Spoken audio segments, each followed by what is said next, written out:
Stop struggling. Well, can you get off me? Let's compromise. I'm not going to pull away. Can you get off me? Can you get off me, please? Or I'm not going to come. Stop struggling. Stop struggling. This man's under arrest. You're under arrest. Vagrancy Act 18. Welcome to Rate the Audit, where we expose misconduct, explore police and legal situations, protect rights, and hold authority to account. This episode features footage from Coley Burks. Be sure to check the link below. In this episode, Auditor Coley visits Hendon Police Academy. And what happens next is an extreme overreaction.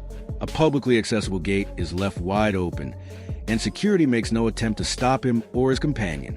They walk in, observe firearms training from a distance, and openly record. But the moment officers notice a camera, they completely lose composure.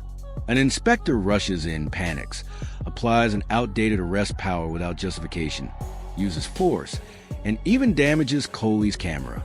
This chaotic response could easily become a straightforward civil claim for Coley. We're here to document the training exercise. The one that's going on now. Training exercise here? Yeah, that's right. Okay. You're not supposed to be filming this kind of training. Who are you with? Who are you? Oh, we were told that we could come here and film. Who are you guys? We're just members of the public, sent on behalf of PINAC. Okay. Yeah. And we were told that we can come here and film this training exercise. Technically, this is firearms training. Because it's firearms training, you don't have to film unless you get permission from our chief firearms instructor. So where is he? Previous permission. He doesn't work here. He works at Milton. So if you haven't come with any kind of prior arrangement, we can't let you film it, unfortunately. All right. Are you guys escorting these two? No, we were just going to see if they got IDs. Yeah. No, we're from PINAC. Yeah, have you got any idea on you? No, we don't carry ID. No. Well, you would have a visitor's How pass. did you get in through the front door? We just walked in. No, the security guys. Okay, you need to sign in with somebody. The gate was wide open though. Yeah, okay, but we need to go back to security and sign you in. Okay. Is that all right? Yeah, that's fine. Okay, let's do that. So then we're allowed to be around here. As long as you've got someone here who can sign you in and who can account for who you are. The moment the officers rush over demanding, "How did you get in here?" they inadvertently expose a real issue, their own security lapse. Coley doesn't dodge or hesitate. He simply says, "We just walked in, the gate was wide open." And that's the key point. If a police academy conducting firearms training can't keep a public access gate closed or properly monitored, the problem isn't the public entering. It's the academy leaving itself exposed. In fact, Coley essentially stress-tested their perimeter more effectively than the staff. This wasn't criminal behavior or suspicious conduct. It was a failure of policing. The officers knew at the moment he spoke. Okay. We're not here for any trouble. We're just here to just want to take some photos and to make a video. That's all. That's all right. But if you can sign in at the front, yeah. Can you sign us in? I can't because I don't know who you are. But it needs to be someone who knows who you are. Okay. Can we go and do that? Please. We've got to go to the front, mate. Anyway. Do we? We do, yeah. What? Because you say so. Because it's a police building. Yeah, but it's publicly accessible though. Okay, but someone still needs to sign you into the building. Hello. Inspector Towell. Hello. I'm based here. Yeah. Okay. Okay, arresting both of you at the moment. Arrested us? Yeah. For what? Trespassing. That's a civil matter. Yeah. Section 4. Right. Yeah, the Vagrancy Act 1824. 1824. Premises. It's not enclosed. There's an implied right of You're access. under arrest. Okay. Okay. And I'm under arrest as well. Has anyone here got a pair of handcuffs? Don't need to put us in cuffs. I'll comply.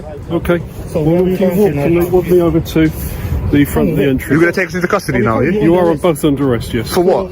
I've just explained to you. Inspector Tao arrives on the scene and immediately makes a critical mistake.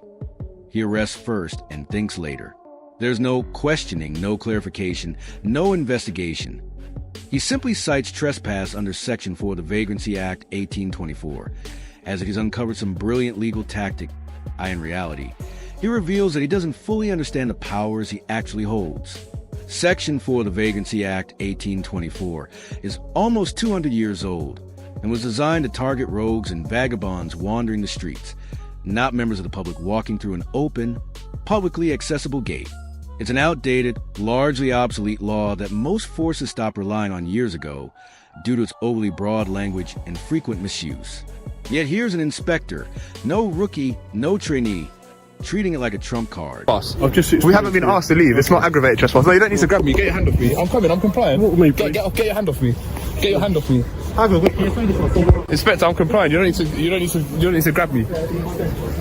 What, trespass is a civil offence, Inspector. Can you get your hand off me, please? Get your hand off me. I don't want to resist, but get your hand You are off me. struggling. I can get you Stop off struggling. me. Then get off me then, please. Stop struggling. I'm complying. Stop Can you get off struggling. me, please? You're Can you get under off me? arrest. Can you get I'm off me? restraining you. Stop struggling. I'm not trying to run away, am I? I'm complying, aren't I? Stop struggling. Well, can you get off me? You're Let's pulling compromise. away. I'm not going to pull away. Can you Okay, get off come me? on. Can you get off me, please? Or I'm not going to come. Stop struggling. Stop struggling. This I'm not man's struggling. under arrest. You're under arrest. Vagrancy Act 1824. All right, come on, mate. Out you come. Let's go. What act? 1824. You twice now. No, explain. What's the offence? Trespass is a civil Well, offence. I've got you under control, and you're being compliant. We'll have a conversation. Okay. You could just ask me to leave and I could leave. You're not leaving, are you, mate? Well, I will leave. You haven't asked me You to should be leave. in the first place. Yeah, but there's an implied right of access. So it's not aggravated trespass. Oh, right, whatever, mate. You can talk about. No, it's not about whatever, mate. It's not aggravated trespass, is mate. it? I'm not struggling, mate. So I'm not trying to pull away. I'm not. All right, I don't want to break your camera. All right, you're not. I'm not. So let's just... What Coley said wasn't just opinion. It was backed by the law. The implied right of access allows members of the public to enter an open gateway to reach a reception point, unless that access has been clearly restricted by lock gates, barriers, or explicit instructions to leave. None of that was in place here. The entry was left wide open. Security made no attempt to stop him, and no one told him to leave before the inspector jumped straight to arrest. When the officer snapped, "You shouldn't be here in the first place," he wasn't stating a legal position. He was exposing that he didn't understand the law. Coley was correct. Without explicit withdrawal of access, this isn't aggravated trespass. It's not criminal, and it does not justify an arrest. The officer's dismissive whatever mate was the final refuge of someone who had no lawful argument left. Be under arrest for trespassing when you're invited in. You weren't invited. Of course we have. I've got it on camera. That's what I just said. By the security guards, I've got everything on camera. I can stop the camera now and show it to you. Do you know what? Let the inspector do what he's got to do. Yeah. Yeah, but and then you can investigate that, and then you can go. But you see, as a police officer, yeah, like, are you not supposed to do the investigation? You've said that we're under arrest for trespassing, not you, the inspector. Because we don't know this. Yeah, but I'm saying. You just don't under arrest. Excuse me. Yes, yeah, they said I'm under arrest as well. Hang on, man. Thank you very much. You can't stop my recording though. You've been arrested, mate. You're under arrest, mate. Why are you doing this when I'm complying? So can you just let my arms go so I can walk freely? Why no? Why are you acting like this? What you trained to be? Taking you out. Like what's all of this about? The situation is you're trespassing. The situation is I've been invited here, which I said I've got on camera. This one is still recording, which I can play back to you, and I'm in handcuffs. Anyway, this will go to my solicitor. You all will be in trouble anyway.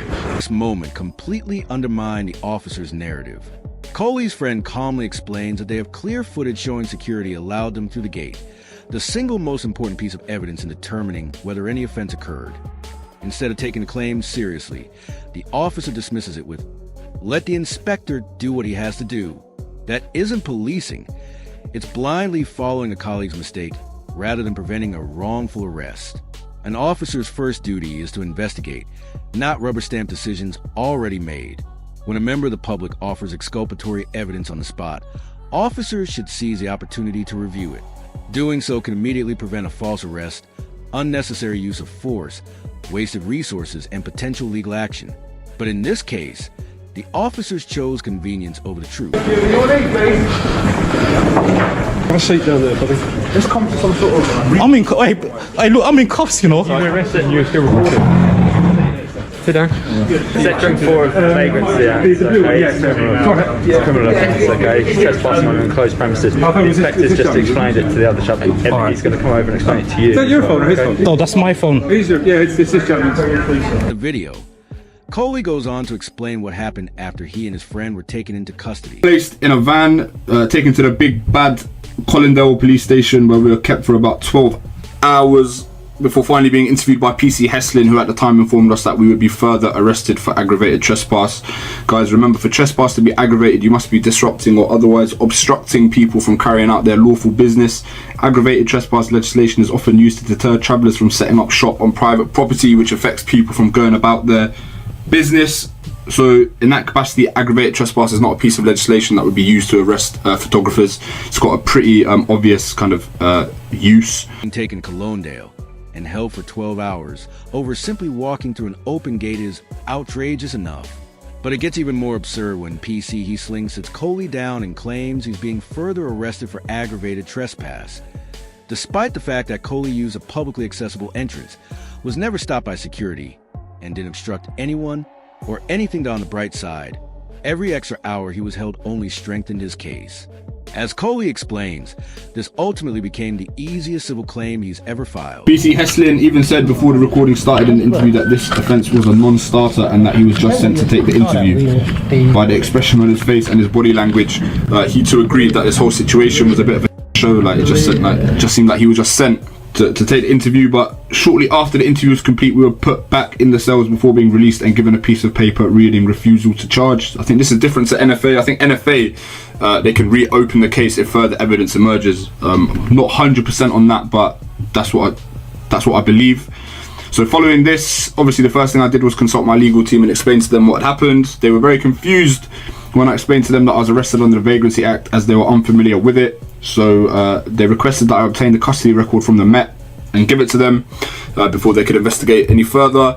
I made the subject access request on the 6th of January asking for a copy of the custody record. They got back to me on Valentine's Day with the custody record. I then forwarded this information to my legal team, who have since filed a letter before claim against the Met Police. And so we wait. But yeah, as soon as I got the custody record, sent it to my solicitors, and boom, like, they were on it. They got it moving straight away. So clearly they see this case as a high prospect of success, because they didn't mess about at all. Yeah, big up my legal team as well. Good job, you guys. Don't move that quickly unless a case is a clear-cut, high-value win. They immediately confirmed receipt, assigned a file handler, and started drafting a formal letter of claim against the police. That's not routine. It's a legal team recognizing an open goal. The combination of an unlawful arrest, outdated powers, zero investigation, damaged equipment, and 12 hours in custody made this exactly the kind of case law firms love, because it's almost guaranteed to succeed. Coley's Hendon encounter wasn't just a poor stop. It was a total collapse of policing standards, and happened at the very academy where officers are trained. The irony is striking.